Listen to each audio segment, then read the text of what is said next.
Hey guys, Majeffries here, and welcome to episode 96 of You Don't Win Anything with Kids. In the last episode, we drew in a friendly against a team whose name I can't remember. A.F.C. Sturm... No, sorry, A.F.C. S.K. Sturm Graz. It was a 3-all draw. We had a pretty weak starting 11 compared to the quality of players we've got. We came from... No, sorry, we went 2-0 up. That was right. We went 2-0 up, which was quite impressive considering the team that we had wasn't the best, as I've just said. We then went from being 2-0 up to 3-2 down, which was disappointing. But we fought back, and we ended up drawing level with a goal from Drusen, and we drew 3-all. We might have a couple of casualties as a result of that. Hopefully we don't though, because we've got a match against Newport County at home. So let's go up here. You see we've got a couple of players like Clasico, who isn't going to be in the starting 11 anyway.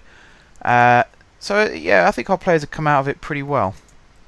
I'm going to change this again. You remember in the last episode I had a complete wing-backs with attacking philosophy. I'm sticking with that.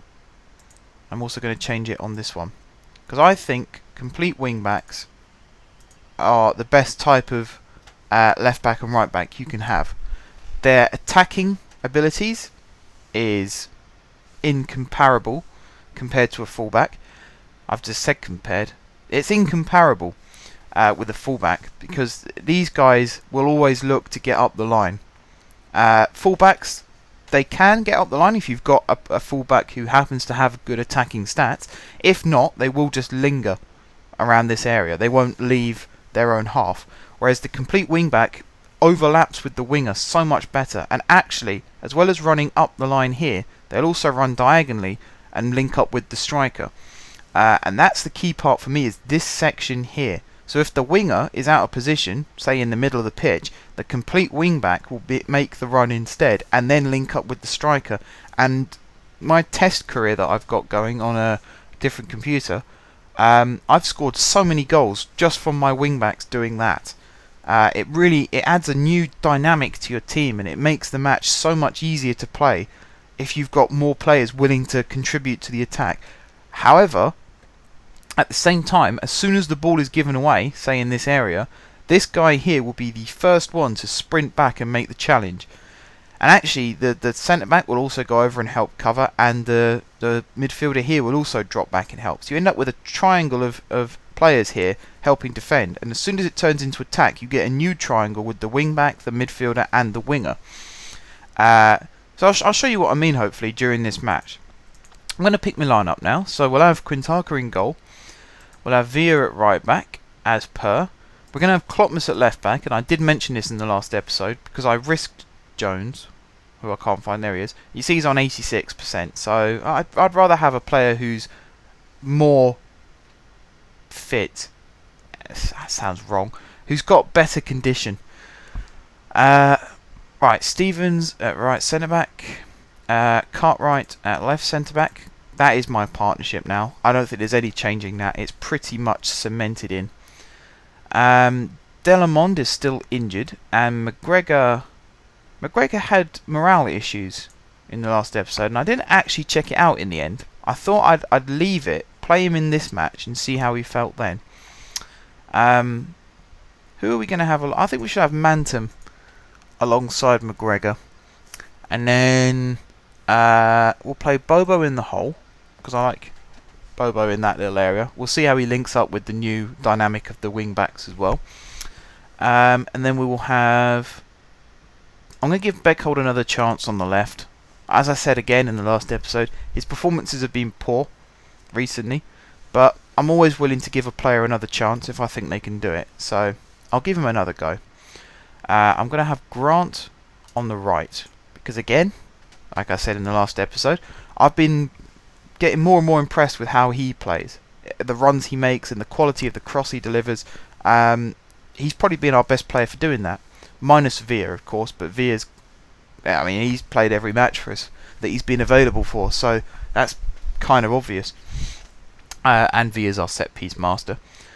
Now up front, I've got a choice here.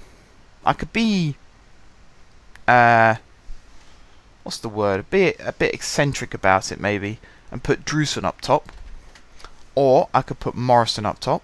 Adam Campbell's loan deal has expired, and as you well know, I chose not to renew it because I think we've got enough good quality strikers in the team already. So he's no longer available for us. So it's a toss-up between Wilson, Morrison, probably Francois. I don't think I'll play Drewson in that position.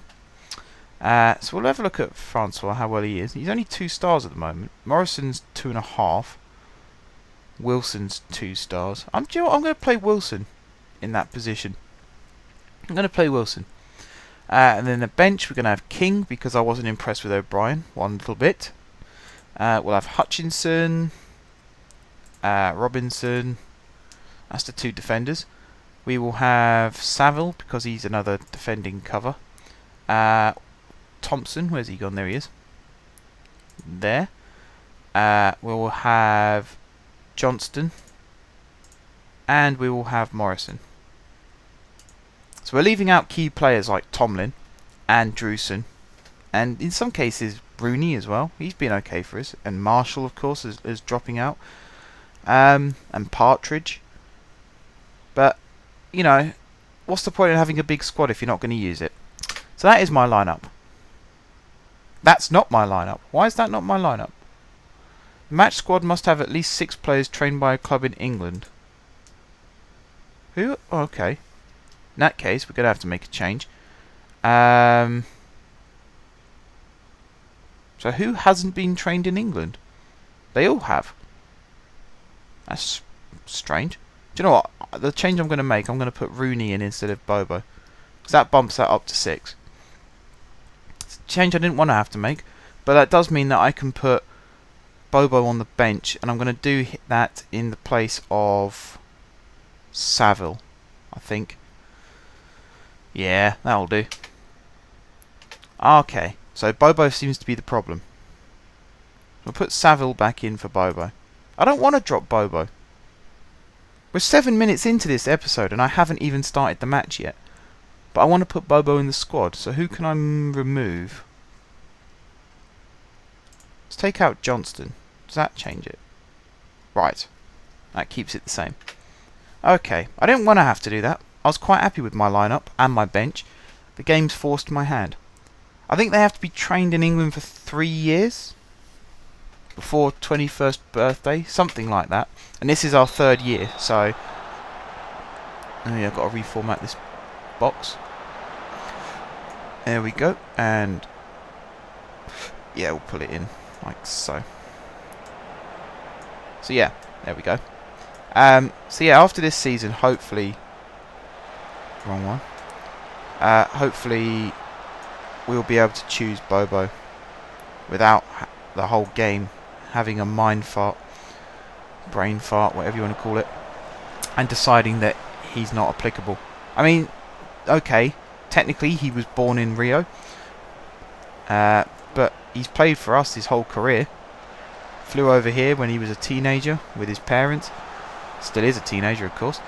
It's probably a bit sad that I give all my players these backstories, so let's just focus on Beckhold's goal instead. Good timing, Lars, thank you. Good goal as well by the looks of it. Clever ball over the top from Mantum, I think it was. And a nice tidy finish from our number 18. Let's wait for him to finish celebrating and we'll actually watch a replay. There we go. So yeah, McGregor into Wilson. It's Wilson who played it through. That's a very clever ball and a good first time finish into that top right corner as well. I don't think he could have placed that in the top corner any better if he did it by hand.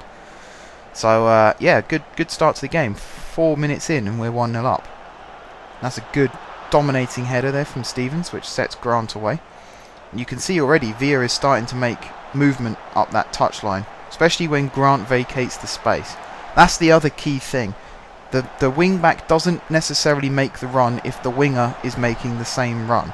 Whereas sometimes you do get that conflicting movement. I think Klopmas there has basically summarised what the complete wing back does. Got down the line there, linked up well with Beckhold, and then delivered a really good cross from what is really a deeper position than you'd usually have a cross like that from. So that's what the position does. That's what it brings to my teams especially. So yeah, I'm pleased with the fact that I've found a system like that works. There's not really much more to say about it, really. Just have to sit and wait for something else exciting to happen in this match. And we could be having it here. Rooney linking up well with Klopmas, and there's Beckhold. You can see again, Klopmas is sort of lingering behind. I thought he was going to make an overlapping run there, but he decided not to.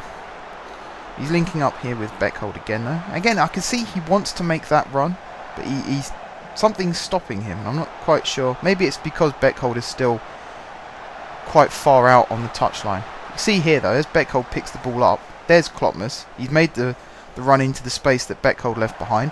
That's a really good ball. Wilson maybe knocked it down, maybe just put the defender off, and Grant on the other side, coming in at the far post. I wouldn't say slammed it into the back of the net, but he's put it in the back of the net, and it's 2-0. This is what I mean from Klopmas. That's what a complete wing-back does. You see Beckhold came a little bit further inside, more towards where Rooney would play, and Klopmas saw the space and ran into it. And actually, Beckhold gave the ball away, and Klopmas was there to win it back. And then, of course, ran down the line and delivered that perfect cross. So, that's what I mean when I say about the complete wing-back. And like I said, I'm pleased that I managed to find a position like that really it suits the way I like my teams to play. That was unlucky there, just shot wide there from Klopmas. Why Klopmas was there, I'm not sure. I might have to have another look at my set pieces.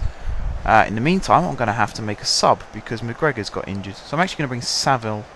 No, I'm not going to bring Saville on because he made a lot of mistakes in the last match and I'm not too pleased with him about that. So I'm going to bring Bobo on because I wanted Bobo to play from the start. I'm going to swap Bobo with Mantum as well. So yeah, we'll see how that one goes. But yeah, it looks like I'm going to have to go to the set piece creator again and just edit where my players go. But I'll do that off camera because it's tedious for me doing it. So I'm pretty sure it'd be tedious for you guys watching it. So if I can avoid having to do it on camera, of course I will. Looks like the wingers are swapped over as well. Grant and Beckhold have swapped sides. I kind of like it when they do that as well. I'm glad that they've put that feature into the game because I don't know. It creates more rarities and varieties in your team. So just when the opposition defence have got used to one factor of your side, you hit them with a left hook and change things around. So especially if you've got a defender who's been told specifically to man mark somebody, and then they find that the man they're supposed to mark is playing in a completely different area of the pitch suddenly. It sort of throws them off kilter. They don't really know whether to go with them or stay and help defend in the box. And it allows space for other players on your team to get the ball and make things happen. 2 minutes of added time. Wilson picks the ball up there. One man run maybe? Yeah, rebound is shot. Again, I said in the last episode about shots like that. I find it really frustrating that the whole team is ahead of the ball. The shot gets taken and blocked and the whole team is then behind the ball having to run back. It's frustrating. That was a good cross from Villa, I believe it was, who again was making the complete wing-back role. And a header from Beckhold that went just wide, and that looks like it was the last action of the first half. So team seems to be looking okay. Possible subs, Beckhold maybe, and Villa. They look like the two that need to be thought about being subbed, but I always like to give them a chance in case their condition improves in the first 5-10 minutes of the second half, so I'll stick to my guns and carry on with that. I should probably read Huntington's feedback more often, because he's saying things like Wilson's taken a few knocks, but his condition is 86%, which is actually one of the best in the team. It's the highest in the team. No one's better than him. You know, he's also saying things like tackling's been good, which we've won 78% of our tackles. So yeah, I'd agree with that. It's been pretty good. Only won 69% of our headers. That was poor from Wilson. Only 25% of our crosses have been completed, and that's something that we'd need to look at. On the flip side of that, 85% of our passes have been completed, which is actually very, very good. Considering the type of passes that we do, we tend to do little lobbed balls over the top, which is actually what led to our... Well, it wasn't a lob ball, but it was a little ball around the corner which led to our first goal. Why has Bobo been sent off? I missed that. I was looking at something else on the screen and I completely missed what happened. I'm assuming it must have been a two-footed challenge or something. But that's quite disappointing. So I have to move Rooney back into that midfield role, which again I didn't really want to do. I'm not going to bring Thompson on. That's the thing, Rooney is still actually in a good condition. I just didn't want to play him in that midfield role. Again, give every player a chance. We'll see how he does, because he might actually impress. What are we in now? 60th minute. I don't want to make the subs too early, because we've already made one sub. So these will be our second and third. And I don't want to gamble too early in case we then get an injury later on in the game. Whereas we could have saved a sub and actually... There you go, someone is having to come off injured. And it's Grant. The one player who I actually wanted to keep out there, like, for the entire match if possible, and he's injured. So we're going to have to bring Thompson on after all. Right. Play on. I really hope we score more goals now. Because Newport County, they've injured two of my players, and even if it was Bobo's fault, they've got one of my players sent off. So this means war now. Kind of want to take them down a peg at a time. But to do that, we need the ball. So we'll try and win it from this goal kick. See, Manton missed his header. That's where most of our goals actually come from, is winning headers from when they boot the ball forwards, like Villa's done there. Look at the space he's opened up for Wilson. And that's just a poor shot at the end of it. But apart from the shot, that was a really good counter-attack from us. It was from their kick forward. I was watching it on the radar actually. As soon as the keeper kicked the ball forward, Villa started running forward. So he knew that he was going to make it his. And I think that's really good. I like it when my team does that. They can sense an opportunity to turn defence into attack in the blink of an eye. And yeah, like, that's what I like doing. I like attacking. I like defensively attacking, if that makes sense. So I like the idea of winning the ball in your own half and straight away launching a counter-attack. That is where a lot of my goals in my test game come from. So I'd kind of like to replicate that here, because it looks like attractive football as well. The way that slick passing and slick movement, slick goalkeeping, which we don't seem to have in this team anymore, because that was another poor goal from Quintana. What actually... So there's a cross in there. Stevens won the header. Why Klotmus went that far inside, I don't know. That was a dangerous challenge as well, because he was coming in partly from behind. And Quintana is near post. You really, really expect him to save shots like that. I'm going to make one final sub. We're in the 85th minute, so it's a time-wasting tactic as well as a tactical sub. I'm going to bring Hutchinson on for Villa, because you can see Villa is down to 66%, and I really want him available for my next couple of games, because we've got two very important cup games coming up. So ideally, I'd like to keep as many players fit and available as possible. So Villa coming off would be the ideal scenario. That was another poor shot from Beckhold. I don't know, like, why my players shoot in situations like that and hit a horrendous shot that goes miles wide or miles over. I've never understood that. I'd much rather they tried to pass it and failed than just hit a blind shot like that has no chance of going in. That really, really frustrates me.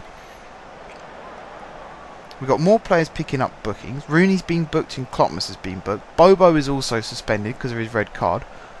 The discipline. How do you set a team to be more disciplined? Because you can tell them to tackle hard, which you want to do, because it means they're never going to give up and they're never going to let the other team have the ball. That's what I mean when I say about tackling hard. Like that, what Wilson just did.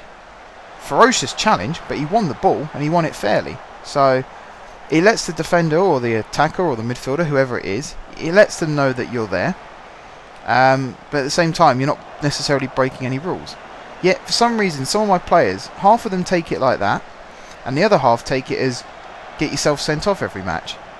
Players like, actually Grant used to be the worst for it, and Hogan as well, get themselves sent off so many times. And I don't get why. There's not really a feature that you can click to change that. Unless anybody knows if there is one, in which case let me know. I'd like to keep the tackling hard tactic available still, though. So if there's any way of doing it without sacrificing that, because I'm also fed up of watching my players just let the opposition run past them whenever I change it so that they don't tackle hard. Still got 2 minutes to waste, and I'm getting worried because they're getting more and more of the ball, and they're making through balls like that and like that. Klopmas luckily was covering that time. So again, you saw him attack for the first goal that we scored, but there he is defending. So he's doing his role pretty good actually. He's a very, very good substitute left back and right back, depending on which one we need. So that's why he's there. He's the versatile wing back. And obviously we've got players like Johnston, who's the versatile midfielder. And I deliberately created these players to be like that. They're not necessarily first teamers, but they're always there when you need them. That said, at the bottom of the screen there, Beckhold goes after the ball. And if Beckhold did go after the ball there, I'd very much like to know why he decided to stop chasing it. Because he could have very easily kept that one in, and he didn't. So he's given away throw-ins, which I'd rather we kept the ball. Even if we take it to the corner, which I'm not particularly a fan of. Oh well, it's all over. 2-1 victory. It'll do. It takes us to the top of the table. There's no games in hand from the opposition, as you can see now if you look on the right hand side of the screen. So we're top of the league, where we rightfully belong in my opinion. 35 points after 16 games. So let me work out how many points that is. We've dropped 13 points I think we've dropped so far this season, if my maths is right. 10 threes are 30, 6 threes are 18. Yeah, so out of a possible 48 points, we've got 35. So we're in a good position right now. Goal difference is also very healthy. It's not as good as Rotherham's, but it doesn't matter when we're 2 points ahead at this stage. Obviously, later on in the season, it could end up coming down to goal difference, like our very first season did. If you guys think back many, many weeks ago now to that. But yeah, I think that ends this episode, guys. So sorry for the slow start there. I wanted to make sure the team was right, but hopefully some of the match made up for it. So yeah, there's not much left to say now, apart from thank you very much for watching. If you haven't subscribed to my channel, be sure to click the subscribe button. If you have subscribed to my channel, thank you guys for your continued support. And until next time, I will see you soon.